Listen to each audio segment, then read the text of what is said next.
সকল নবীদের সরদার যিনি, খন্দকের শ্রমিক তিনি, বদর উহুদের সিপাহসালার বিশ্ব নবী মুস্তাফা। আল্লাহুম্মা সাল্লি আলা মাওলানা মুহাম্মদ ওয়া আলা আলি সাইয়্যিদিনা মাওলানা। অধ্যক্ষের আয়োজিত বাংলাদেশের পরিচিত নাম চট্টগ্রাম জেলাধীন সাতকানিয়া উপজেলার দস্তিদারহাট শ্রমিক সমিতির উদ্যোগে আজকের আয়োজিত বিশাল তাফসিরুল কোরআন মাহফিল। আজকের মাহফিলের সম্মানিত প্রধান অতিথি জননন্দিত জননেতা জনাব ডাক্তার মিনহাজুর রহমান সাহেব এবং আজকের মাহফিলের সম্মানিত সভাপতি আপনাদের আমাদের সকলের অত্যন্ত শ্রদ্ধাভাজন জনাব আল-হায়াজ হযরত মাওলানা আব্দুল মালেক সাহেব, আজকের মাহফিলের সম্মানিত প্রধান মুফাসসির, তৌহিদি জনতা হৃদয়ের স্পন্দন, আন্তর্জাতিক খ্যাতিসম্পন্ন মুফাসসির কোরআন, আমার অত্যন্ত প্রিয় মুফাসসির জনাব হযরত মাওলানা মাহমুদুর রহমান দিলাওয়ার সাহেব, আলোচনা পেশ করেছেন জনাব হযরত মাওলানা বুরহানুদ্দিন, জনাব হযরত মাওলানা হাফেজ আবু বকর তৌহিদ, সম্মানিত উলামায়ে কেরাম, মুরব্বিয়ানে আযম, শ্রমিক জনতা, প্রত্যেককে অন্তরস্থল থেকে আন্তরিক মোবারকবাদ জ্ঞাপন করছি। আসুন আল্লাহ পাকের দরবারে সকলে মহব্বত নিয়ে একবার শুকর গুজার করে নিচ্ছি, সকলে পড়ছি আলহামদুলিল্লাহ। সম্মানিত মুআজ্জিজ হাজিরিন, সারা দেশের মানুষ কেঁদে কেঁদে যে বৃষ্টির জন্য দোয়া করেছেন, আল্লাহ পাক এই মানুষগুলোর দোয়া আল্লাহ পাক কবুল করেছেন এবং রহমতের বৃষ্টি দিয়ে আমাদেরকে আল্লাহ পাক ধন্য করেছেন। সকল বলে আলহামদুলিল্লাহ। আল্লাহুম্মা সাইয়্যিবান নাফিয়া। আল্লাহ তুমি আমাদেরকে উপকারী কল্যাণকর বৃষ্টি আমাদেরকে দান করো। সকল বলে আমিন। সম্মানিত মুআজ্জিজ হাজিরিন, আজ আমি আপনাদের সামনে কোরআনে কারিমের সূরা মাইদার 2 নম্বর আয়াতের শেষ অংশ আপনাদের সামনে তেলাওয়াত করেছি। গুরুত্বপূর্ণ একটা বিষয়ে আমি আপনাদের সামনে আলোচনা করার জন্য ইরাদা করেছি। নেক ও তাকওয়ায় পারস্পরিক সহযোগিতা এবং অন্যায় পাপাচার এবং সীমালঙ্ঘনে অসহযোগিতা, এই বিষয়কে কেন্দ্র করে আমার আজকের আলোচনা। আল্লাহ রাব্বুল আলামিন বলছেন, ওয়া তাআওয়ানু আলাল বিররি ওয়াত তাকওয়া ওয়া লা তাআওয়ানু আলাল ইসমি ওয়াল উদওয়ান। জোর বলেন আল্লাহু আকবার। আল্লাহ রাব্বুল আলামিন বলছেন, তোমরা তাআওয়ান ভাবে তাফাউল থেকে তোমরা পরস্পর একজন অপরজনকে নেক কাজে, ভালো কাজে, সৎ কাজে একজন অপরজনকে সহযোগিতা করো। ওয়াত তাকওয়া আল্লাহর ভয়, তাকওয়ার কাজে তোমরা একজন অপরজনকে পারস্পরিক সহযোগিতা করো। ওয়ালা তাআওয়ানু আলাল ইসমি, তোমরা পাপাচারে, অন্যায় অবিচারে তোমরা পরস্পর সহযোগিতা করো না। ওয়াল উদওয়ান, এবং সীমালঙ্ঘনমূলক যত কাজ আছে সমস্ত কাজে আমাদেরকে যিনি অসহযোগিতা করতে বলেছেন তিনি কে? আর ভালো কাজে যিনি সহযোগিতা করতে বলেছেন তিনি কে? আমার মুসলমান ভাইয়েরা, কোন কাজ সহযোগিতা ছাড়া সম্ভব না। এই যে দস্তিদারহাট ব্যবসায়ীদের মাহফিল, এটা সহযোগিতা ছাড়া, একা একা মন্য সহযোগিতা ছাড়া করা সম্ভব হবে নাকি? জোরে বলেন। মসজিদ আপনি একা করতে পারবেন না, শ্রমিক লাগবে, টাকা লাগবে। এই মাহফিল আপনি একা পারবেন না, শ্রমিক লাগবে, মাইক লাগবে, ডেকোরেশন লাগবে, সহযোগিতা লাগবে, শ্রোতা লাগবে। প্রত্যেকটা ভালো কাজে যেমন সহযোগিতা দরকার, প্রত্যেকটা খারাপ কাজ করার জন্য সহযোগিতার প্রয়োজন আছে না নাই? আপনি মদ বিক্রি করবেন, মদ খাবেন। এখানে আপনি একা একা মদ খাবেন তাই নয়, বরং সহযোগিতা লাগবে। কেউ মদ বানাবে, কেউ আপনাকে মদ বিক্রি করবে, কেউ আপনাকে লাইসেন্স দিবে। এভাবে প্রত্যেকটা কাজে পরস্পর সহযোগিতার কথা আছে, সহযোগিতা দরকার। এই জন্য আল্লাহ পাক বলেন, ও আমার বান্দারা, তোমরা নেক কাজে, সৎ কাজে সহযোগিতা করবা, অন্যায় অবিচার কাজে সহযোগিতা করবে না। যিনি বলছেন তিনি কে? রাত্রে ঘুমাতে গেলেন, দেখলেন রাত 12টার সময় মেসেজ আপনার অ্যাকাউন্টে, আপনি একজন শ্রমিক, আপনার অ্যাকাউন্টে 50 লক্ষ টাকা জমা হয়ে গেছে।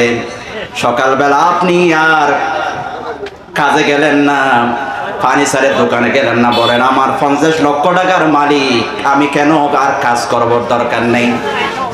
এখন জেলে যিনি, তার অ্যাকাউন্টে 50 লক্ষ টাকা জমা হয়ে গেছে রাত্রে, তিনিও বলেন আমি আর জেলে মাছ ধরতে যাব না, কারণ আমি 50 লক্ষ টাকার মালিক। যিনি মসজিদের ইমাম, তিনিও বলেন তার অ্যাকাউন্টে 50 লক্ষ টাকা, তিনিও বলেন আর মসজিদে যাব না, আমার 50 লক্ষ টাকার মালিক। যিনি চাকরি করে সরকারি, তিনিও বলে আমি 50 লক্ষ টাকার মালিক, আমি আর কাজে যাব না। সকালবেলা আপনি ঘুমালেন, 12টার সময় যখন খিদে লেগেছে, আপনি বের হলেন, দস্তিদার হাট যাবেন, চাউল কিনবেন, মাছ কিনবেন। আপনি যাইয়ে দেখতেছেন মাছওয়ালা আসে নাই, চাল কেনার জন্য দোকান খোলা হয় নাই। প্রত্যেকে রাত্রে 50 লক্ষ টাকার মালিক হয়ে গেছে, ঠিক কিনা? এখন আপনি কি করবেন? খিদার যন্ত্রণায় বলছেন, সদরকে খবর দিলেন, ওই হানিফ সদর কোথায়, চাল লাগবে না, আমি যাবো না, আমি 50 লক্ষ টাকার মালিক। আপনি বলেন ভাই প্রয়োজন 1 লক্ষ টাকা নেন, তারপর আমাকে 1 বস্তা চাউল দেন। এভাবে মাছ যিনি বিক্রি করতো, উনিও বলবেন 1 লক্ষ টাকা নেন, তারপর আমাকে বাজার দেন। আমার মুসলমান ভাইরা, সবাই যদি একজন অপরজনকে সহযোগিতা না করে, তাহলে কোনো কাজ, আপনি যে ভাত খাচ্ছেন এই ভাতও খাওয়া সম্ভব হবে না। এই জন্য সহযোগিতা লাগবে, একজন অপরজনের সহযোগিতা লাগবে, সম্ভব না। তাআওয়ানু আলাল বিররি ওয়াত তাকওয়া, এটা অর্থ হচ্ছে, আল্লামা কুরতুবী তিনি বলছেন, ওয়া হুয়া আমরুন লিজামিল খালক, এটা আল্লাহর পক্ষ থেকে সমস্ত মানুষের প্রতি আল্লাহর একটা আদেশ। বিত্তাউনি আলাল বিররি ওয়াত তাকওয়া, নেক কাজে এবং তাকওয়া কাজে সহযোগিতা করার জন্য। আইলি ইউআইনা বা'দুকুম বা'দা, একজন অপরজনকে ভালো কাজে সহযোগিতা করার জন্য, এটা আল্লাহর একটা অর্ডার। এবং তাফসীরে তাবারিতে এসেছে আল বিররু, বিররু অর্থ হচ্ছে মা আমারতা বিহি, যা আপনাকে আদেশ করা হয়েছে তা হচ্ছে বীর, যা আল্লাহ আদেশ করেছেন তা হচ্ছে নেক কাজ, এটা করো। নামাজ পড়তে যিনি বলেছেন তিনি কে? আল্লাহ। রোজা রাখতে যিনি বলেছেন তিনি কে? আল্লাহ। এগুলো নেক কাজ। আর ওয়াত তাকওয়ার অর্থ হলো মা নাহাইতানহু, আল্লাহ যে সমস্ত কাজ থেকে আপনাকে নিষেধ করেছেন, সমস্ত কাজ থেকে বেঁচে থাকার নাম হলো তাকওয়া। আল্লাহ পাক তাকওয়ার সহযোগিতার অর্থ হলো সমস্ত অন্যায় অবিচার থেকে আল্লাহ যা নিষেধ করেছেন, মদ খাবা না, সুদ খাবা না, জুলুম করবা না, এগুলা হচ্ছে তাকওয়া, এগুলা থেকে বেঁচে থাকার নাম হচ্ছে তাকওয়া। সম্মানিত মুআজ্জিজ হাজিরিন, আল্লামা বাগবী তিনি বলেছেন, আল বিররুর অর্থ হচ্ছে ইসলাম।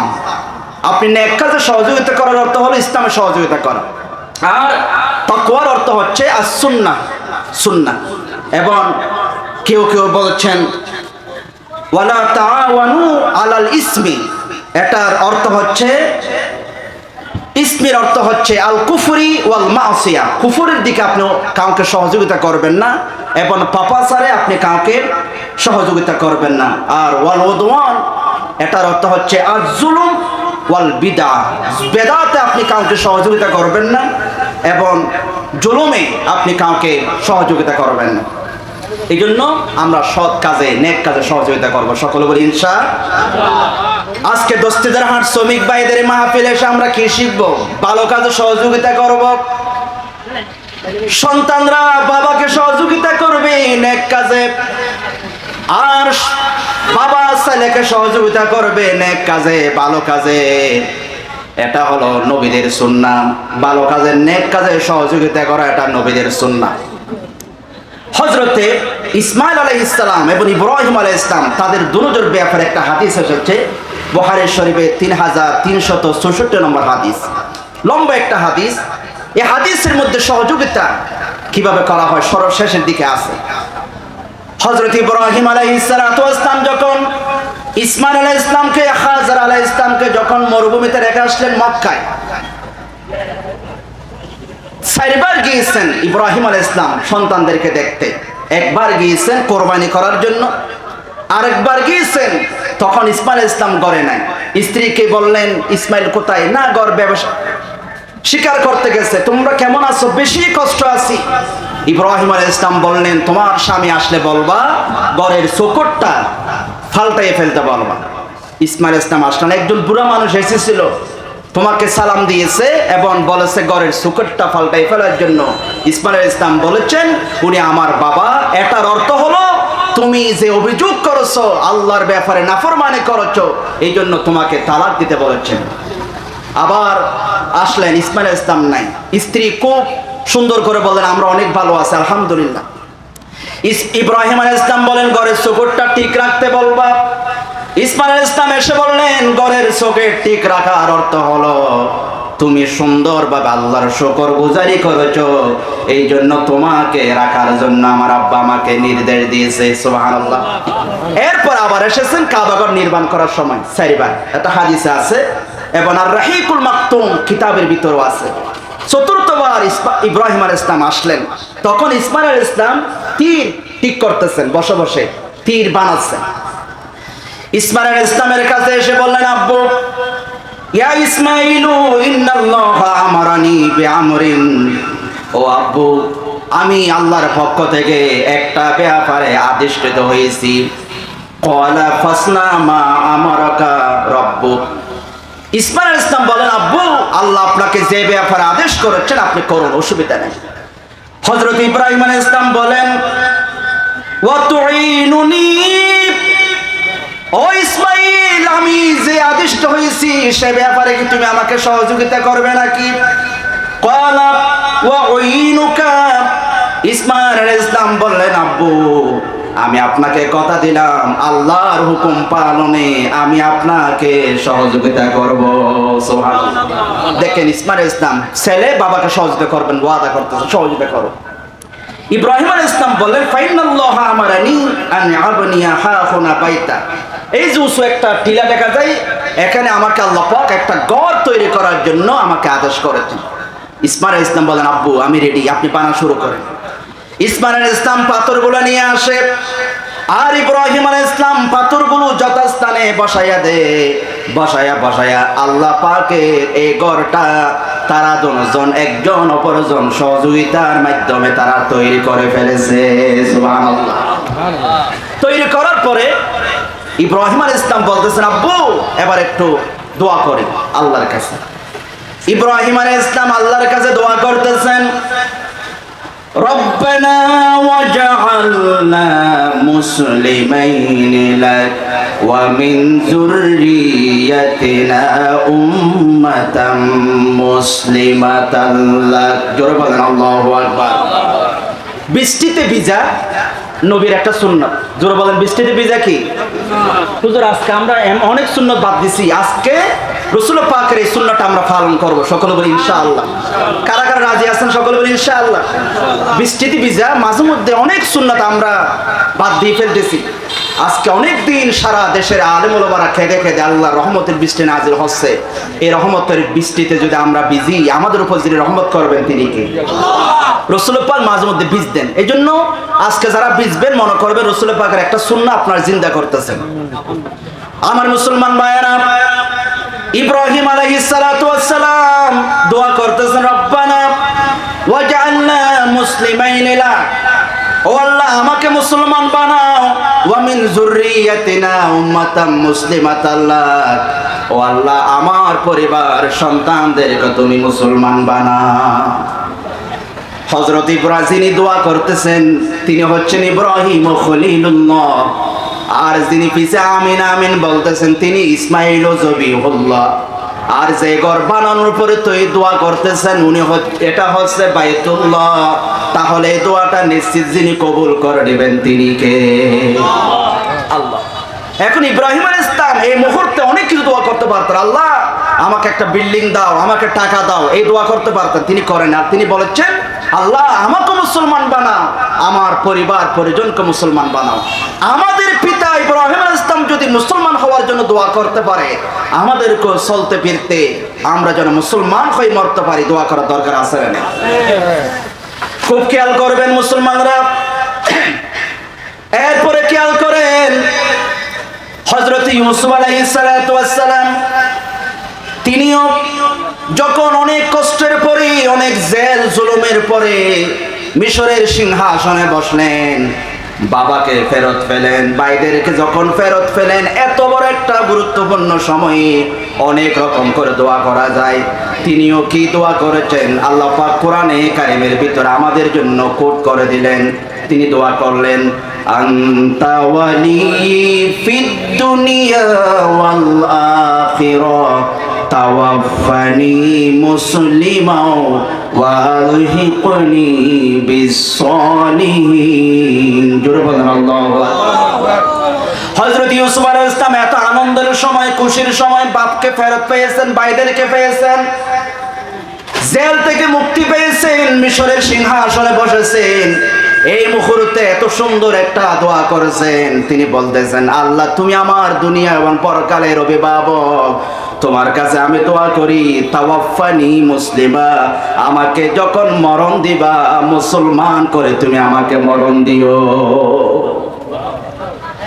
ইউসুফ আলাইহিস সালাম একজন নবী, তিনি যে মুসলমান কোন সন্দেহ আছে নাকি?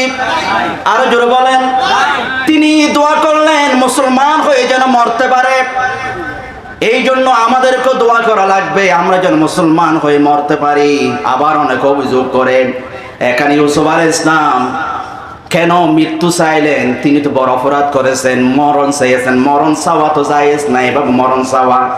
আমরা বলবো ইউসুফ আলাইহিস সালাম এখানে মরণ চেয়েছেন, এটার অর্থ হলো খাতেমা বিল খায়র, তার শেষ মরণ যেন মুসলমান হয়, মুসলমান হয়ে যেন মরণ হয়। সবাইকে শিক্ষার জন্য তিনি এই দোয়াটা তিনি করেছেন। যখন সুবহানাল্লাহ, আমাদের শিক্ষার জন্য আমরা যেন দোয়া করি খাতেমা বিল খায়র। আল্লাহ দুনিয়ায় অনেক বাহাদুরি মাস্তানি অনেক কিছু করি, আল্লাহ অনেক পাওয়ার আছে, অনেক টাকা পয়সা আছে, বড় আলেম বড় বুজুর্গ সবাই বলে মরণের সময় যদি আমি মুসলমান হয়ে মরতে না পারি, আল্লাহর কাছে এক বিন্দু বরাবর আমার কোনো মূল্য নাই। ঠিক কিনা বলেন? এরপরে আসুন হযরত মুসা আলাইহিস সালাতু ওয়াস সালাম,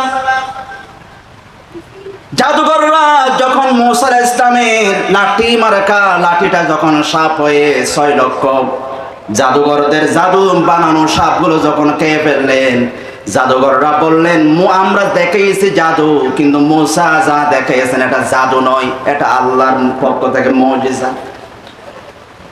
তখন যে জাদুঘররা ঈমান আনলেন, ঈমান আনার পরে ফেরাউন বলল ও জাদুঘররা আমার বেতন খাও, আমার চাকরি করো, আমার আন্ডারে থাকো, আমাকে না বলে তোমরা মুসার উপর খোদার উপর ঈমান আনলা, তোমাদের হাত পা উল্টো দিক থেকে কাটে দেওয়া হবে, মেরে ফেলা হবে। তখন 6 লক্ষ মানুষ একসাথে ঈমান এনেছেন। ওই স্থানে 6 লক্ষ মানুষকে হুমকি দিল তোমাদেরকে মেরে ফেলা হবে, শুলিতে চড়ানো হবে, হাত পা কেটে দেওয়া হবে। তারা যখন ঈমান আনলো তাদের কোনো ভয় নাই মরণের। তারা বলছে ফেরাউন ফাকদি মা আনতা বিকাদিন, তোমার যা মন চায় তুমি তা করতে পারো। ইন্নামা তাকদি হাযিহিল হায়াতাদ দুনিয়া, ও ফেরাউন সর্বোচ্চ তুমি আমাদেরকে দুনিয়ার জীবনে ফাঁসি দিয়ে মরণ দিতে পারবা, শুলিতে চড়াতে পারবা, আমাদের কোনো ভয় নাই। আমরা আল্লাহর উপর ঈমান এনেছি, তার জন্য আমরা জীবন দিতে রাজি আছি। জোরে বলেন আল্লাহু আকবার। ঈমানের জন্য তারা মরণ করতে রাজি আছে। এমন ঈমান, এমন এক শক্তিশালী পাওয়ার, কিছুক্ষণ আগে যে মরণের ভয় ছিল, ঈমান আনার পরে তাদের কোনো ভয় নাই। ঠিক কিনা বলো? আজ তো যারা ঈমানের স্বাদ পেয়েছে, ঈমানের দাওয়াত দিতে গিয়ে, দিনের কথা বলতে গিয়ে জেল জুলুম হামলা মামলা এমনকি ফাঁসির কাজটা গিয়েছে, তারাও বলেছে ফাঁসির কাজটা যেতে পারি, ঈমান ছাড়তে রাজি হতে পারি না আমরা। ঠিক কিনা বলো? আমরা আমরা কারো কাছে মাথা নত করতে পারি না, কারণ এই শিক্ষা আমাদেরকে ফেরাউনের জাদুঘররা ঈমান আনার পর আমাদেরকে দিয়ে গেছে। সব ছাড়তে পারি, জীবন দিতে পারি, ঈমান ছাড়তে পারি না, ঠিক কিনা? ঈমান ছাড়লো। এই জাদুঘররা এবার দোয়া করতেছে, আল্লাহ ঈমান ছাড়বো না, একটা দোয়া করি। দোয়াটা কেমন দোয়া? কোরআনে কারিমে কম্পিউটার করায়া আমাদের জন্য আল্লাহ পাক পাঠিয়ে দিলেন, রব্বানা আফরিগ আলাইনা সাবরা ওয়া তাওয়াফফানা মুসলিমিন। আল্লাহ, কত সুন্দর কথা। এই জাদুঘররা বলতেছে, রব্বানা, ও আমার রব, ও আমাদের মালিক, আফরিগ আলাইনা সাবরা, ফেরাউন আমাদেরকে মেরে ফেলবে, ফাঁসি দিবে, শুলিতে চড়াবে, এই মুহূর্তে আমাদেরকে ধৈর্য দাও। ওয়া তাওয়াফফানা মুসলিমিন, আল্লাহ তাআলা তোমার কাছে দোয়া করি, আমাদেরকে তুমি মুসলমান করে আমাদেরকে তুমি মরণ দিও। জাদুঘররা দোয়া করতেছেন কি হয়ে মরার জন্য? জোরে বলেন। এই জন্য আমাদেরকে মুসলমান হয়ে মরা দরকার আছে না নাই? মুসলমান। এই জন্য ইব্রাহিম আলাইহিস সালাম, ইসমাইল আলাইহিস সালাম একজন অপরজনকে নেক কাজে, ভালো কাজে সহযোগিতা করেছেন। আমরা আমাদের সন্তানদেরকে সহযোগিতা করব, সন্তানরাও আমাদেরকে ভালো কাজে সহযোগিতা করবে। সন্তানদেরকে নিয়ে নামাজে যাব, সন্তানদেরকে নিয়ে মসজিদে যাবেন, একটা সহযোগিতা, তাকে দরে নেবেন, তাকে নামাজে বানাবেন। এই জন্য আমার মুসলমান ভাইয়েরা, ভালো কাজে আমাদেরকে সহযোগিতা করতে হবে, এমনকি ভালো কাজে আমাদেরকে প্রতিযোগিতা করতে হবে। প্রতিযোগিতা, আমরা ভালো কাজে আমাদেরকে প্রতিযোগিতা করতে হবে, সহযোগিতা করতে হবে। প্রতিযোগিতার অর্থ হলো আপনি নামাজ পড়েন, এটা হলো প্রতিযোগিতা। আর একজনকে বলেন আপনিও নামাজ পড়েন, এটার নাম হলো সহযোগিতা, ঠিক কিনা? আপনি নিজে পড়েন, এটার নাম প্রতিযোগিতা, মানে আমি ওনার থেকে আপনি বেশি আমল করতেন, এটা প্রতিযোগিতা। আর আরেকজনকে নামাজের দিকে দাওয়াত দেন, এটার নাম সহযোগিতা, ওনাকে যে আপনি নামাজে ডাকবেন। এই জন্য ভালো কাজে, নেক কাজে সহযোগিতা করবেন, আপনি নিজে প্রতিযোগিতা করবেন ভালো কাজে, এবং অন্যকে সহযোগিতা করবেন। আপনি ক্লাসের মধ্যে 1 নম্বর হবেন, লেখাপড়া করতেছেন, এটার নাম প্রতিযোগিতা। আর 10 জন ছাত্র আছে, ওদেরকে দেখাইয়ে দিবেন, ওদেরকে বলে দিবেন, ফরাইয়ে দিবেন, এটার নাম সহযোগিতা। সম্মানিত মুআজ্জিজ হাজিরিন, হযরতে ওমর রাদিয়াল্লাহু তাআলা, তিনি একটা হাদিস এসেছে, তিনি বলেছেন, তিরমিজি শরীফে 3675 নম্বর হাদিস, হযরত ওমর বলেন, রাসূল পাক আমাদেরকে আমারানা রাসূলুল্লাহ সাল্লাল্লাহু আলাইহি ওয়াসাল্লাম আন্না তাসাদ্দাকা, তাবুকের যুদ্ধের সময় রাসূল পাক আমাদেরকে যার যা সামর্থ্য আছে তা নিয়ে সহযোগিতা করার জন্য বলেছেন। কে বলেছেন? রাসূল। জোরে বলেন, কে বলেছেন? খেয়াল করবে, রাসূল বলেছেন তোমরা কার কি আছে আমাকে সহযোগিতা করো। হযরত ওমর বলেন, বগল দাবাচ্ছেন হযরত ওমর। হযরত ওমর বলেন, আমি জানি আবু বকর গরিব হয়ে গেছে, সব সময় আবু বকর আমাকে ফেলে দে, আমি পারি না, আজকে আমি আবু বকরের চেয়ে বেশি সম্পদ আল্লাহর রাস্তায় রাসূলকে আমি দান করব। জোরে বলেন সুবহানাল্লাহ। এটা প্রতিযোগিতা, দেখি প্রতিযোগিতা, আবু বকরকে আমি ফালাবো আজকে। হযরত ওমর বলেন, আমি যা সম্পদ আছে, ফাজিতু বিনিসফি মালি, আমার যা সম্পদ আছে সমস্ত সম্পদের মধ্যে অর্ধেক করে রেখে দিলাম, আর এতক আমি রাসূল পাকের কাছে জমা দিলাম। ও রাসূল, আমার সম্পদের অর্ধেক আমি নিয়ে আসছি। রাসূল পাক বললেন, মা আবকাইতা লিআহলি, ও ওমর, পরিবারের জন্য কি রেখেছো? হযরত ওমর বললেন, ইয়া রাসূলুল্লাহ, মিসলাহু, যা নিয়ে এসেছি তার পরিমাণ আমি ঘরে রেখে এসেছি, অর্ধেক। এরপরে হযরত আবু বকর আসলেন, নাতা আবু বকরিন বিকুল্লি মা ইনদাহু, তিনি তার পরিবারের মধ্যে যা কিছু আছে সব কিছু তিনি নিয়ে আসলেন। আবু বকর ঘরের মধ্যে যা আছে ফুটলা বেঁধে নিয়ে আসলেন, ফুটলা বেঁধে সব কিছু নিয়ে আসলেন। রাসূল পাক বললেন, মা বকাইতা লিআহলিক, ও আবু বকর, তোমার পরিবারের জন্য কি রেখেছো? আবু বকর বললেন, আবকাইতুল্লাহ ওয়া রাসূলাহু, ও রাসূল, আমার পরিবারের জন্য আমি আল্লাহ এবং রাসূলকে রেখে এসেছি। আমার ঘরে আর কিছু নাই, যা আছে সব কিছু আমি আপনার জন্য নিয়ে এসেছি। প্রতিযোগিতা, সব কিছু আমি আপনার জন্য নিয়ে এসেছি। তখন আবু বকর, উমর বলেন, আজকে তো আমি চিন্তা করেছিলাম আবু বকরকে ফেলে দিব, আমি ফার্স্ট হয়ে যাব, কিন্তু আবু বকর তো ঘরে কিছু রাখে নাই, আমি তো অর্ধেক রেখে এসেছি। আজকের প্রতিযোগিতায় একইভাবে আবু বকর জিতে গেছে, আমি কিন্তু হেরে গেছি। এটার নাম প্রতিযোগিতা। এটার নাম কি? প্রতিযোগিতা। সহযোগিতা করবেন, প্রতিযোগিতা করবেন এক ভালো কাজে এবং অপরকে সহযোগিতা করবেন। আমার মুসলমান ভাইয়েরা, সহযোগিতা কিভাবে করবেন? আপনাদের কষ্ট হচ্ছে? গরম যিনি দেন তিনি কে? আবারও গরমের জন্য যখন কেঁদেছি, আবার আমাদেরকে যিনি বৃষ্টি দিচ্ছেন তিনি কে? এখানে আবার মনে করবেন না যে মাহফিলটা মনে হয় কবুল হয় না, বৃষ্টি আসলে কেন? না, বৃষ্টি আসাই তো আল্লাহর রহমত। বদর যুদ্ধ যখন শুরু হচ্ছে, আল্লাহ পাক রহমতের বৃষ্টি দিয়েছেন, ঠিক কিনা? সারা মাসকে মাস আলেমরা কেঁদে কেঁদে ইস্তিসকার নামাজ পড়েছে বৃষ্টির জন্য। আজকের মাহফিলের সময় বৃষ্টি এসেছে, আমাদের বিশ্বাস এই মাহফিল আল্লাহ কবুল করেছেন, ঠিক কিনা? বন্ধুরা আমার, সহযোগিতা করবেন একজন অপরজনকে নেক কাজে। প্রমাণ কি? দলিল কি? আজকে বৃহস্পতিবার, আগামীকাল জুমাবার। জুমাবারের একটা আমল হচ্ছে সূরা কাহাফ তেলাওয়াত করা।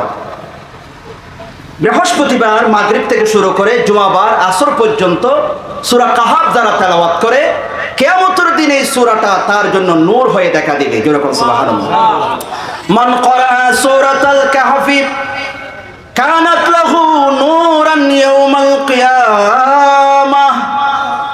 আল্লাহর নবী বলেন যে বা যারা সূরা কাহাফ তেলাওয়াত করে, কিয়ামতের দিন এই সূরা কাহাফ তেলাওয়াত করাটা তার জন্য নূর হয়ে দেখা দিবে। এই সূরা কাহাফের 83 নম্বর আয়াত থেকে একজন বাদশার ঘটনা আছে। বাদশা, পৃথিবীতে 4 জন বাদশা সারা পৃথিবীতে শাসন করেছেন। জোরে বলেন কয়জন? 4 জন বাদশা সারা পৃথিবীতে শাসন করেছে। 2 জন ইমানদার আর 2 জন হলো কাফের। কাফেরের মধ্যে 2 জন হলো বখতে নসর এবং নমরুদ। এরা কাফের ছিল, পুরা পৃথিবী শাসন করেছে। আর 2 জন ইমানদার, একজন সুলাইমান আলাইহিস সালাতু ওয়াস সালাম, আর একজনের নাম সূরা কাহাফে বলেছেন, তার নাম হলো যুলকারনাইন। কি নাম? সূরা কাহাফে আছে না নাই? আল্লাহ রাব্বুল আলামিন বলেন, ইহুদিরা প্রশ্ন করলো যুলকারনাইন কি, তার পরিচয় দিন। আল্লাহ পাক বলেন, ওয়ায়াসআলুনাকা আন যিলকারনাইন কুল সাআতুলু আলাইকুম মিনহু যিকরা। নবী, আপনাকে যুলকারনাইন সম্পর্কে তারা জিজ্ঞাসা করবে, আপনি তাদেরকে বলে দিন। আমি বলতেছি, বলে দিন, আপনি তার ব্যাপারে বর্ণনা করবেন। যুলকারনাইনের ঘটনাটা বলার উদ্দেশ্য হলো, যুলকারনাইনের ভ্রমণের মধ্যে একটা এলাকায় যুলকারনাইন বলছে, তোমরা আমাকে সহযোগিতা করো, আমি তোমাদেরকে সহযোগিতা করো। এখানে সহযোগিতার কথা আছে, পারস্পরিক, সেটা বোঝানোর জন্য। যুলকারনাইন হচ্ছেন, তিনি হযরত ইব্রাহিম আলাইহিস সালামের সময়ে ছিলেন এবং ইব্রাহিম আলাইহিস সালামের সাথে তার দেখা হয়েছে। তার বয়স হলো 2000 বছর, তার বয়স যুলকারনাইন। তাকে করনাইন কেন বলা হয়? 2 সিংওয়ালা, তার মাথায় 2টা সিংহের মতো এরকম পাগড়ি ছিল, এই জন্য অনেকে বলেন তার নাম যুলকারনাইন, মানে সিংওয়ালা। অথবা কেউ বলছেন তিনি পূর্ব থেকে পশ্চিম, উত্তর দক্ষিণ, মানে দিকগুলো তিনি ভ্রমণ করেছেন, এই জন্য তাকে যুলকারনাইন তাকে বলা হয়। 2 প্রান্তের অধিপতি এবং মেঘমালা তার অনুগতি ছিল, আকাশের মেঘমালা তার অনুগতি ছিল। তিনি বললে মেঘমালা থেকে বৃষ্টি হতো। কেউ কেউ তাকে বলছেন তার নাম হলো বাদশাহ ইস্কান্দর। আমরা বলি না এত বড় সেকান্দর বাদশাহ, কেউ কেউ বলছেন এই যে সেকান্দর বাদশাহ, তিনি হচ্ছেন যুলকারনাইন। এবং আধুনিক এবং আগের বিভিন্ন তফসির কারকরা গবেষকরা বলেছেন যে আলেকজান্ডার, আমরা ইংরেজিতে আলেকজান্ডারের জীবনী পড়ি, এই আলেকজান্ডার তিনি হচ্ছেন জুলকারনাইন। কেউ কেউ বর্ণনা করেন, অনেকে বলছেন এটা না, সত্য না। সম্মানিত মুআজ্জিজ হাজিরিন, জুলকারনাইন তিনি একজন ইমানদার বাদশা ছিলেন। তিনি 3 দিকে সফর করেছেন। তাফসীর ইবনে কাসির থেকে বলছি, প্রথমে তিনি পশ্চিম দিকে সফর করেছেন। তাগরিবাশ শামস, সূর্য যেদিকে ডুবে যায় সেদিকে তিনি ভ্রমণ করেছেন, তার সৈন্য সামন্ত নিয়ে তিনি ভ্রমণ করেছেন। যেতে যেতে সমুদ্রে একদম পশ্চিম প্রান্তরে গেলেন। তিনি দেখতে পেলেন একটা সমুদ্রের পানিগুলা গোলা, এবং তিনি দেখতে পেলেন সূর্য যখন ডুবে যাচ্ছে, মনে হচ্ছে যেন সমুদ্রের মধ্যে সূর্যটা ডুবে যাচ্ছে। আমরা যখন সমুদ্রে কক্সবাজার সৈকতে যাবেন, যখন সূর্য ডুবে আপনাকে মনে হচ্ছে এই যে সমুদ্রের মধ্যে সূর্য ডুবে যাচ্ছে। কোরআনও হযরতে জুলকারনাইন ব্যাপারে বলছেন, তিনিও মনে করেছেন সূর্যটা সমুদ্রের ভিতরে ডুবে যাচ্ছে। আসল সূর্য সমুদ্রে ডুবতেছে না, সূর্য আল্লাহর হুকুমে অস্ত যাচ্ছে, আবার আল্লাহর হুকুমে উদয় হবে। এটা আল্লাহর হুকুমে পালন করে। প্রায় 13 লক্ষ গুণ বড় পৃথিবী থেকে সূর্যটা। এই সূর্যটা 13 লক্ষ গুণ বড় হওয়ার পরে হুকুম মানে কার? আমরা 3 হাত 3.5 হাত বডির মানুষ। 13 লক্ষ গুণ বড় সূর্য যদি আল্লাহর হুকুম মানে, আমরা 3.5 হাত বডির মানুষ হুকুম মানবো কার? এই জন্য সব সময় চলতে ফিরতে আল্লাহর হুকুম মানবেন। ওয়া তাআওয়ানু আলাল বিররি, একজন অপরজনকে নেক কাজে সহযোগিতা করবেন, এটা আল্লাহর হুকুম। জুলকারনাইন বলেন, পশ্চিম দিকে গেলেন, সূর্য যখন ডুবে যাচ্ছে, মানুষরা, সেখানের মানুষগুলো সূর্যকে প্রণাম করতেছে, সূর্যকে সিজদা করতেছে, সূর্যকে পূজা করতেছে। জুলকারনাইন বলে, তোমরা সূর্যকে কেন পূজা করো? তারা বলল, সূর্য আমাদের খোদা, সূর্য সকালবেলা আমাদের জন্য মাছ নিয়ে আসবে, এই জন্য খোদাকে আমরা পূজা করি। জুলকারনাইন বলে, না না, এই সূর্য তোমাদের খোদা নয়, এমন একজন রব আছেন, তোমাদেরকে সৃষ্টি করেছেন, তোমাদেরকে খাওয়াইছেন, তোমরা তার উপর ঈমান আনো। হযরত জুলকারনাইন তিনি তাদেরকে 3টা কর্মসূচি হাতে নিলেন। 3টা কর্মসূচি হাতের মধ্যে নিলেন। তোমাদের জন্য আমি কাজ করব, আমি তোমাদের সরকার, আমি তোমাদের জন্য রাজা। 3টা কাজ করব। 1 নম্বরে আমি তোমাদের জন্য বেড়ি বাঁধ করে দিব। মনে করেন এই যে বাঁশখালী দিয়ে এদিকে আনোয়ারা দিয়ে একটা বেড়ি বাঁধ, বাদশা জুলকারনাইন তিনিও ওই এলাকার মানুষের জন্য পানি যেন আসতে না পারে একটা বেড়ি বাঁধের ব্যবস্থা করলে। এগুলো প্রকল্প, সরকার যেমন বিভিন্ন প্রকল্প হাতে নেয়, জুলকারনাইনও প্রকল্প হাতে নিয়েছে। 2 নম্বরে তোমাদেরকে আমি ঘর করে দিব, রাস্তা করে দিব। 3 নম্বরে তোমাদেরকে আমি চাকরি দিব। চাকরি দেওয়ার শর্ত আছে, কোরআনে আছে। চাকরি দিব যারা ইমানদার, আল্লাহর উপর ঈমান আনবে, আল্লাহকে রব মানবে, সূর্য পূজা করবে না, মূর্তি পূজা করবে না, তাদেরকে আমি নরমালি প্রশ্ন করে, তোমার নাম কি, বাপের নাম কি, যা যা তোকে চাকরি দিলাম। আর যারা আল্লাহকে মানবে না তাদেরকে এমন এমন কঠিন প্রশ্ন করব, এমন কঠিন প্রশ্ন করব, তারা জবাব দিতে পারবে না, তাদেরকে আমি চাকরি দিব না, তাদের জন্য আমি কঠিন করে ফেলবো, চাকরি দেব। এখন এই জন্য এখান থেকে শিক্ষা নেওয়া দরকার, সরকারের কর্মসূচি হওয়া দরকার। যারা ভালো কাজ করে, নেক কাজ করে, যারা দাড়ি রাখবে, যারা নামাজ পড়বে, তাদেরকে আমরা বিসিএসে 1 নম্বর, বিসিএসে আমরা অগ্রাধিকার দিব। এটা যদি কোনো সরকার কর্মসূচি নেয়, তাহলে আগামীকাল থেকে সবাই নামাজ পড়তে বাধ্য হবে, ঠিক কিনা বলেন? সরকার যদি বাধ্য করে যারা মদ খাবে তাদেরকে বিসিএসে পাস করা হবে না, যারা জুয়া খেলবে, মস্তানি করবে, টেন্ডারবাজি করবে, তাদেরকে বিসিএসে পাস করা হবে না। আগামীকাল থেকে কলেজ, বিশ্ববিদ্যালয়ে সবাই নামাজে হতে বাধ্য হবে, ঠিক কিনা বলেন? জুলকারনাইন থেকে আমাদের শিক্ষা নিতে হবে। জুলকারনাইন সেখান থেকে সফর করা শুরু করলেন পূর্ব দিক। হাত্তা ইজা বালাগা বাইনাস সাদ্দাইনি, তিনি ভ্রমণ করলেন। হাত্তা ইজা বালাগা মাতলিয়াশ শামসি, তিনি পূর্ব দিকে করে ভ্রমণ করলেন। পূর্ব দিকে ভ্রমণ করতে করতে তিনি দেখতে পেলেন, পূর্ব দিকে গেলেন, সূর্যটা উদয় হচ্ছে। সূর্যটা যখন উদয় হচ্ছে, সূর্য উদয় হচ্ছে একদম 12টার সময় যেভাবে রোদ থাকে, ঠিক সেই রকম রোদ। মানুষগুলো উলঙ্গ, মানে সূর্যের গরমে কাপড় লাগতে পারতেছে না। বর্তমান গরমে যেমন আপনারা বাসার মধ্যে গঞ্জিও রেখে ফেলে দেন, ঠিক কিনা? এটা বাস্তব কথা। গরম, তখন ওরা সকালবেলা গঞ্জি একদম উলঙ্গ মাঠের মধ্যে কাজ করতেছে। জুলকারনাইন বলেন, ভাই কি হয়েছে, তোমরা উলঙ্গ কেন? আরে বলেন না, দেখেন সূর্য যে হারে গরম নিয়ে উঠতেছে, এই জন্য আমরা আর পারি না। তখন আপনি একটু দোয়া করেন। হযরত জুলকারনাইন দোয়া করলেন, আল্লাহ সূর্যের তাপটা কমাইয়া দাও। হযরত জুলকারনাইনের দোয়ার কারণে সকালবেলা সূর্য 12টার সময় তো গরম হয়ে ওঠে না, একটু আস্তে আস্তে আস্তে আস্তে সূর্যটা গরম হয়। যেরকম সুবহানাল্লাহ। এটা কিন্তু জুলকারনাইন বাদশার দোয়া। এই জন্য নেককার যদি বাদশা হয়, এই বাদশার দোয়া যিনি কবুল করেন তিনি কে? খুব খেয়াল করবে, প্রত্যেকটা কথায় শিক্ষা আছে। নেককার বাদশা যদি হয়, আমরা আলেমরা, আপনারা নানুফুকুর মসজিদে নামাজ পড়েছেন, সারা দেশে ইস্তিসকার নামাজ পড়েছেন, তার যতটুকু না দোয়া কবুল হবে, যদি সরকার যদি নেককার হয়, ভালো হয়, সরকারের পক্ষ থেকে যদি দোয়া করা হয়, আমার বিশ্বাস নামাজ শেষ হওয়ার আগে বৃষ্টি আসতে বাধ্য হবে, ঠিক কিনা বলেন? দোয়াটা যিনি কবুল করবেন তিনি কি? জুলকারনাইন বলেন, এবার সেখান থেকে তিনি ভ্রমণ করা শুরু করলেন অন্যদিকে। এখানে অন্যদিক কোন দিক বলে নাই, দক্ষিণ উত্তর বলে নাই। তাফসীর কারকরা বলছেন এটা হলো উত্তর দিক। তিনি উত্তর দিকে আবার ভ্রমণ করা শুরু করলেন। তার সৈন্য, তিনি মেঘমালা তার অধীনে ছিল। হাত্তা ইযা বালাগা বাইনাস সাদ্দাইন ওয়াজাদা মিন দুনিহিমা কওমান লা ইয়াকাদুনা ইয়াফকাহুনা কওলা। জুলকারনাইন ভ্রমণ করা শুরু করলেন অন্যদিকে, উত্তর দিকে। ভ্রমণ করতে করতে একদম শেষ প্রান্তে গেলেন, দুইটা পাহাড়ের মধ্যবর্তী স্থানে চলে গেলেন। দুইটা পাহাড়ের মধ্যে ওর একটা জায়গা আছে, খালি জায়গা। সেখান থেকে লোকেরা, যে এলাকার লোকেরা সবাই জুলকারনাইনের কথা বুঝতেছে না, তারা কথা বুঝতেছে না, তারা কথা বুঝে না। আল্লাহ এখানে তারা জুলকারনাইনের সাথে কথা বললেন। তারা কথা বুঝে না, কোরআন বলে, কিন্তু কথা বললেন। এটার কিভাবে করলেন?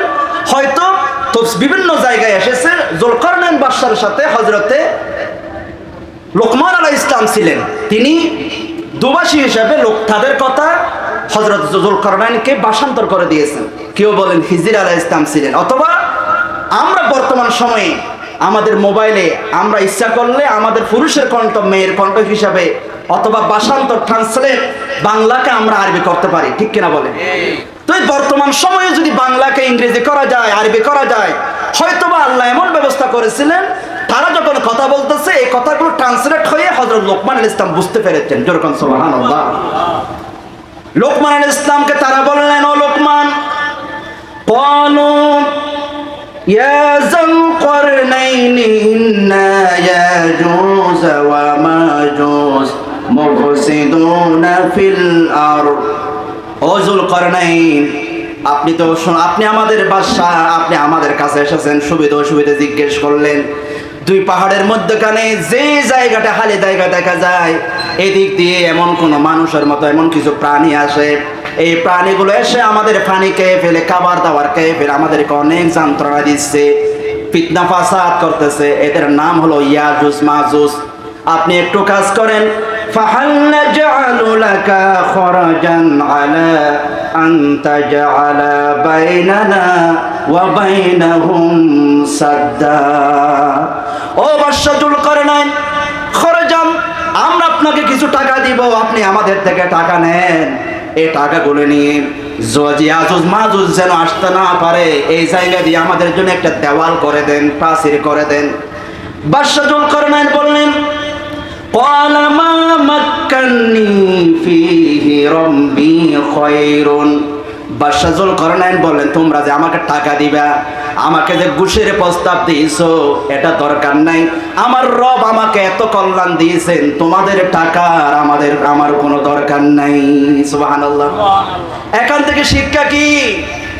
এখান থেকে শিক্ষা হলো, নির্বাচনের আগে আপনাদেরকে এসে বলে আমি দুর্নীতি করব না, আমি দেশ ও দশের সেবা করব, আপনাদেরকে বলে দেশ ও দশ, কিন্তু নির্বাচনের পরে দেখা যায় তিনি দশের সরকার থেকে নিয়ে আসে, দেশের আপনাদেরকে দেয় আরো 8.5 নিজের পকেটে নেই। ভাই আপনি বলছেন না দুর্নীতি করবেন না, আর কই বলছেন? আমি বলছি দেশ 110-এর সেবা করব। করতেছি তো 150, আমি 10 নিয়ে আসছি, তোমাদেরকে 150 গ্রাম দিছি, 1.5 কেজি দিছি, আরগুলো আমার পকেটে, আমি তো মিথ্যা বলি নাই, ঠিক কিনা? যুলকারনাইন থেকে শিক্ষা নেন। তাকে যখন বলছে আপনি আমাদের জন্য কাজ করে, রাস্তাঘাট করে দেন, প্রাচীর করে দেন, তখন যুলকারনাইন বলছে আমাদেরকে তোমাদের টাকা দিতে হবে না, আমাকে আল্লাহ যা দিয়েছেন এটা আমার জন্য যথেষ্ট। জোরে বলেন সুবহানাল্লাহ। বুঝ নেই। তখন তিনি বললেন ফাঈনুনি বিকুওয়া আজাল বাইনাকুম ওয়া বাইনাহুম রাদমা। তখন তিনি বললেন এই যে আমি আর আলোচনার মূল বিষয়, আমার আলোচনার বিষয় ওয়া তাআওয়ানু আলাল বিররি, নেক কাজে তোমরা সহযোগিতা করো।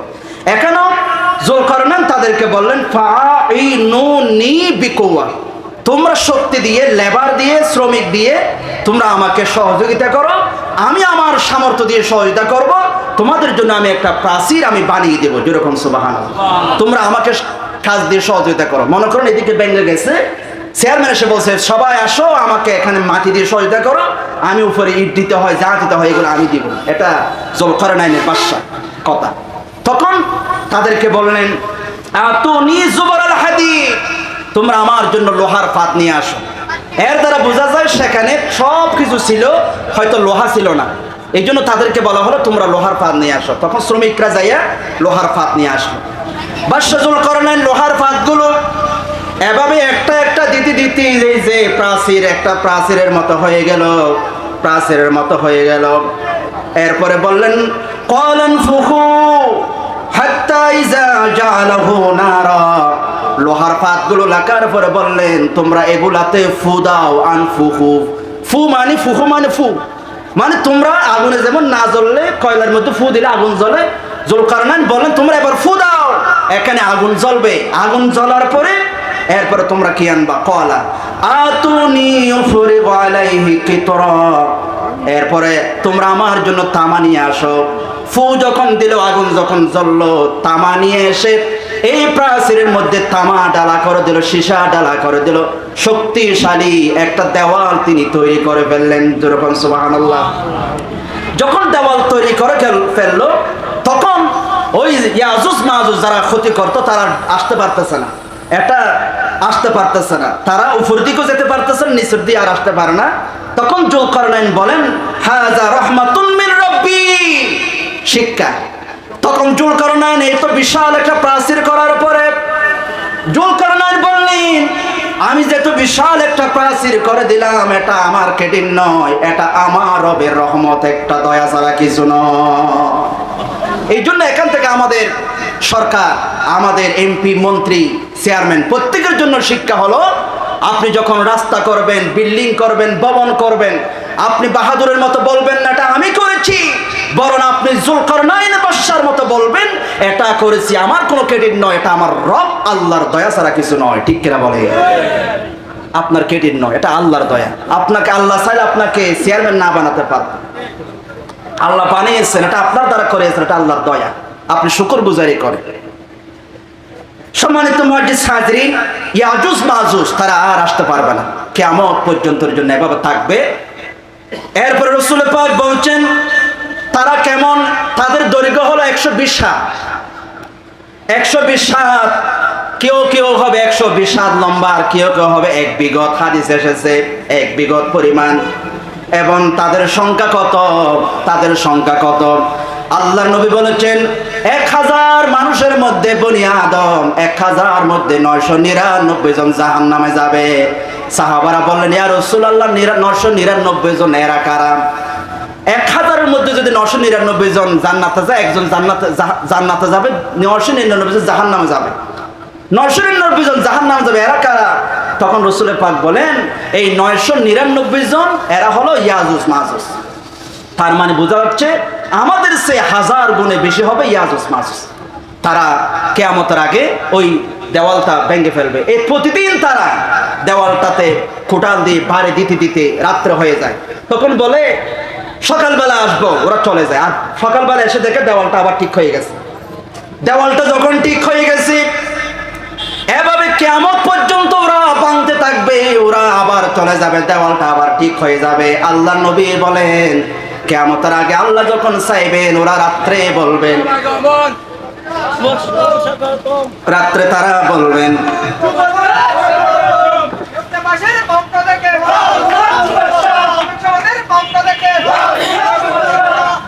মানুষগুলাকে বলছেন তোমরা আমাকে সহযোগিতা করো, আমি একটা তাসির বানিয়ে দিই। এই জন্য তারা শ্রম দিয়ে সহযোগিতা করেছেন। শ্রমিকের মতো তারা শ্রম দিয়েছেন মানুষগুলো, এবং যুলকারনাইন সহযোগিতা করেছেন। এটার কারণে একটা প্রাচীর হয়ে গেছে। এই প্রাচীর হওয়াতে ইয়াজুজ মাজুজের ধ্বংস থেকে আমরা বেঁচে গেছি, ঠিক কিনা বলে? এটা আল্লাহর দয়া। ইয়াজুজ মাজুজ, রাসূল পাক বলেন তাদের চেহারাটা চ্যাপ্টা হবে, চোখগুলো ছোট ছোট হবে, লোহার মতো মুখটা হবে, চ্যাপ্টা চেহারা হবে। অনেক তাফসীর কারকরা বলেছেন তাতারিরা যারা মুসলমানদের উপরে যুগে যুগে আক্রমণ করেছে, তাতারিরা ইয়াজুজ মাজুজ না, মিথ্যা কথা। কেউ বলছেন বর্তমান চীনের জাতি ওরা ইয়াজুজ মাজুজ, এগুলো মিথ্যা কথা। ইয়াজুজ মাজুজ কিয়ামতের আগে আসবে। ইয়াজুজ মাজুজ যখন ওরা বন্দী আছে, ওরা যখন কিয়ামতের আগে ইনশাআল্লাহ বলবে, ইনশাআল্লাহ সকালবেলা আমরা এটা ভেঙে ফেলবো, সকালবেলা এসে দেখবে এটা ঠিক রয়ে গেছে, ভাঙ্গা আছে। তখন সকালবেলা ওরা ভেঙে ওরা বের হয়ে যাবে কিয়ামতের আগে। প্রথম দল যখন বের হবে, সমুদ্র যখন অতিক্রম করবে, সমুদ্রের পানি থাকবে না। পরবর্তী দল এসে দেখবে পুরা সমুদ্রের পানিগুলো শেষ হয়ে গেছে, ইয়াজুজ মাজুজের কারণে ওরা খেয়ে ফেলেছে। আমার মুসলমান ভাইয়েরা, ইয়াজুজ মাজুজ এসে হযরত ঈসা আলাইহিস সালাম কে অবরুদ্ধ করে ফেলবেন ফিলিস্তিনে। যারা বলে ইয়াজুজ মাজুজ এসেছে, আমরা তাদেরকে বলতে চাই ইয়াজুজ মাজুজের আগে কিন্তু হযরত ঈসা আলাইহিস সালাম আসবেন, কিয়ামতের আলামত, ঠিক কিনা? ঈসা আলাইহিস সালামকে ফিলিস্তিনি তারা অবরুদ্ধ করে ফেলবেন। ঈসা আলাইহিস সালাম এই ফিলিস্তিনের বাবুল লুদ নামক স্থানে কাফের দাজ্জালকে ঈসা আলাইহিস সালাম হত্যা করবেন। এরপর ইয়াজুজ মাজুজ আসবেন। আমরা বলি ইহুদিদের নেতা দাজ্জালকে ঈসা আলাইহিস সালাম হত্যা করবেন ফিলিস্তিনের বাবুল লুদে। আজকে তোমরা ফিলিস্তিনিদেরকে ফাকির মতো হত্যা করো, শিশুদেরকে তোমরা নির্যাতন করো, 40,000 মতো মানুষকে তোমরা গড়হারা করেছো, মেরে ফেলেছো। আমরা বলি এমন একদিন আসবে ঈসা আলাইহিস সালামের নেতৃত্বে ইমানদাররা, ঈসা আলাইহিস সালামের সৈনিকরা, এমন একদিন আসবে ইহুদিদেরকে দূরে দূরে তালাশ করে করে হত্যা করা হবে, ঠিক কিনা? সেই দিন আসবে আমাদেরকে ঈসার অনুসারে হয়ে আমাদেরকে জমিনে বেঁচে থাকতে হবে, ঠিক কিনা বলে? আজ দাজ্জালের অনুসারে হতে চায় না, আমরা ঈসার অনুসারে হয়ে আমরা বেঁচে থাকতে চাই। ঈসা আলাইহিস সালামকে অবরুদ্ধ করে ফেলবেন ইয়াজুজ মাজুজ। ঈসা আলাইহিস সালাম অবরুদ্ধ করার পর তারা এত দুনিয়ার সবাইকে মেরে ফেলবে, তারা এত পাওয়ারফুল, এত শক্তিশালী নিজেদেরকে ভাববে। ওরা তীর মারবে, ওরা বলবে এবার ঈসার খোদাকে মেরে ফেলবো, আল্লাহকে মেরে ফেলবো, তীর মারবে উপরের দিকে। হাদিস এসেছে আল্লাহ পাক বলেন, ও জিবরাইল, ফেরাউন ইয়াজুজ মাজুজ আমাকে মারার জন্য তীর মেরেছে, তুমি একটু রক্ত লাগাইয়া দাও, তীরের মধ্যে রক্ত আসবে, বলবেন আল্লাহ শেষ। হযরত ঈসা আলাইহিস সালাম বলবেন আল্লাহ ইয়াজুজ মাজুজ আমাকে ঘিরে ফেলেছে, মুসলমানরা বের হতে পারতেছে না, তাদেরকে একটু ধ্বংস করে দাও। আল্লাহ তাদের দোয়া কবুল করবেন। ইয়াজুজ মাজুজের বগলের নিচে এমন এক রোগ হবেন, এমন এক করুণা, এমন এক রোগ হবে, সব ইয়াজুজ মাজুজ মারা যাবে। পুরা পৃথিবীতে এমন কোনো জায়গা থাকবে না, এক বিগত জায়গা থাকবে না যেখানে ইয়াজুজ মাজুজ মরে পড়ে থাকবে না, ঠিক কিনা? ইয়াজুজ মাজুজের গন্ধে মুসলমান আর বের হতে পারবে না। আল্লাহ তুমি আমাদেরকে ইয়াজুজ মাজুজকে মেরেছো, ঠিক আছে, এখন তো গন্ধ, ওরা ফসে গেছে। আবার দোয়া কবুল করবেন, ফাঁকিগুলো এসে বিশাল বিশাল পাখি তাদেরকে নিয়ে যাবেন সমুদ্রে। আল্লাহ পাক এমন ভাবে রহমতের বৃষ্টি দিবেন, এমন ভাবে রহমতের বৃষ্টি দিবেন, রহমতের বৃষ্টি দিয়ে পুরা দুনিয়াটা ধুয়ে দিবেন। হযরত ঈসা আলাইহিস সালাম আবার পুরা দুনিয়া ইসলামের পতাকা উড়াবেন। যেরকম সুবহানাল্লাহ, ইসলামের পতাকা আগামীকাল সূর্যোদয় হবে যেমন সত্য কথা, এই জমিনে ইসলাম কায়েম হবে, এটাও সত্য কথা, ঠিক কিনা বলে? আপনি ইসলামের পক্ষে থাকবেন নাকি বিপক্ষে থাকবেন, এটাই সিদ্ধান্ত নিতে হবে। আপনাকে ইসলামের পক্ষ থেকে আপনাকে দুনিয়া থেকে বিদায় নিতে হবে, তাহলে আল্লাহর কাছে আপনি দামি হবেন, ঠিক কিনা বলেন? ওয়া তাআওয়ানু আলাল বিররি ওয়াত তাকওয়া, আল্লাহ পাক বলছেন তোমরা বীর নেক কাজে এবং তাকওয়ার কাজে একজন অপরজনকে সহযোগিতা করো। ওয়ালা তাআওয়ানু আলাল ইসমি ওয়াল উদওয়ান, একজন অপরজনকে পাপ কাজে সীমা লঙ্ঘন কাজে একজন অপরজনকে সহযোগিতা করো না, পাপ কাজ। পাপ কাজের অর্থ হলো মদ খায়, আপনি মদ বিক্রি করলেন, নিয়ে আসলেন তার জন্য। কেউ ইয়াবা খায়, আপনি ইয়াবা নিয়ে আসলেন। কেউ সুদ খায়, আপনি সুদের ব্যবস্থা করে দিলেন। কেউ ঘুষ খায়, আপনার অফিসে আপনি আরেকজনকে বললেন আমার স্যারকে আপনি কিছু টাকা দেন, আপনি যে একটা সিস্টেম করে দিলেন। আল্লাহর কসম, যিনি ঘুষ খায়, যিনি মদ খায়, যিনি সুদ খায়, আপনি সহযোগিতা করার কারণে আপনিও ওনার মতো গুনাহগার হবেন। যেরকম ঠিক কিনা? ওয়ালা তাআওয়ানু আলাল ইসমি ওয়াল উদওয়ান, আপনি পাপ কাজে সহযোগিতা করবেন না। আপনি যদি নেক কাজে সহযোগিতা করেন সমান সওয়াব পাবেন, আপনি যদি খারাপ কাজে সহযোগিতা করেন ঠিক উনি যতগুলো গুনাহ করেছে আপনি সমান গুনার ভাগীদার হবেন। রাসূল পাক একবার যাচ্ছেন রাওয়াহা নামক স্থানে, কিছু মানুষ দেখ, তোমরা কারা? আমরা মুসলমান। আপনি কে? আমি আল্লাহর রাসূল। একজন মহিলা বললেন, ইয়া রাসূলুল্লাহ, এই শিশুটাকে নিয়ে আমি হজে যাচ্ছি, ওনাকে নিয়ে আমি হজ করব, আমি কি পাবো? রাসূল পাক বলেন, ওয়ালাকা জাযাউন, ওয়ালাকি জাযাউন, তুমি যে এই ছেলেটাকে নিয়ে হজ করবা, ঘুরে ঘুরে তাওয়াফ করবা, এই ছেলের যতটুকু সওয়াব হবে তুমিও অনুরূপ সওয়াব পেয়ে যাবে।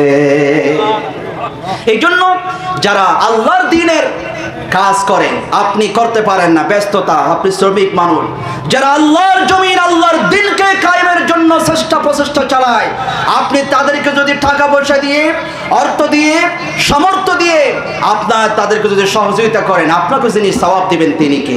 আল্লাহ। এই জন্য অন্যায় কাজে, সীমালঙ্ঘন কাজে সহযোগিতা করা যাবে না, ন্যায় কাজে আমাদেরকে সহযোগিতা করতে হবে। আমার মূল বিষয় ছিল এটা, মান দাল্লা আলা খায়রিন ফালাহু মিসলা আজরিন ফাইলিহি, যারা নেক কাজে সহযোগিতা করে, যিনি সহযোগিতা করার পরে যে সওয়াব উনি পেয়েছে, যে আপনি একজনকে নিয়ে গেলেন নামাজে, উনি নামাজ পড়ে যতটুকু সওয়াব পেয়েছেন আর আপনি ডেকে অনুরূপ পরিমাণ সওয়াব আপনি পেয়ে যাবেন। সুবহানাল্লাহ।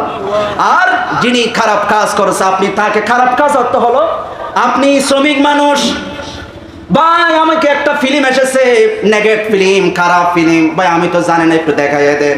আপনি ওনাকে দেখাইয়ে দিলেন, এখানে ঢুকবেন, এখানে ঢুকার পরে এটা লিখবেন, নেগেট ফিল্মটার নাম লিখবেন, লেখার পর আপনি এভাবে ডাউনলোড করবেন, ধরো তুমি বাসা নিয়ে দেখিও। আল্লাহর কসম, আপনি ওনাকে গুনার কাজে যতটুকু সহযোগিতা করলেন, উনি রাত্রে দেখে দেখে যতটুকু গুনাহ পাবে, আপনি ওনাকে পথ দেখাইয়ে দেওয়ার কারণে সম পরিমাণ আপনি গুনাহ পাবেন। ঠিক কিনা? এই জন্য অন্যায় কাজে সহযোগিতা করা যাবে? বলুন, ঘুষের কাজে সহযোগিতা করা যাবে? হাত দেখান। সুদ ঘুষের সহযোগিতা করা যাবে? মাদকের সহযোগিতা করা যাবে? কেউ জুলুম করলে সহযোগিতা করা যাবে? কেউ গালি দিলে সহযোগিতা করা যাবে? করা যাবে না। এবং নামাজ যারা পড়ে না তাদেরকে নামাজের জন্য ডাকতে হবে। রোজা যারা রাখে না তাদেরকে রোজার জন্য ডাকতে হবে। যারা মানুষকে দান করে না তাদেরকে দানের জন্য সহযোগিতার কথা বলতে হবে। তাহলে আল্লাহর এই হুকুমটা আমাদের পালন করা হয়ে যাবে। ঠিক কিনা বলেন? নামাজ যেমন ফরজ, এই ভালো কাজে, নেক কাজে সহযোগিতা করো ফরজ।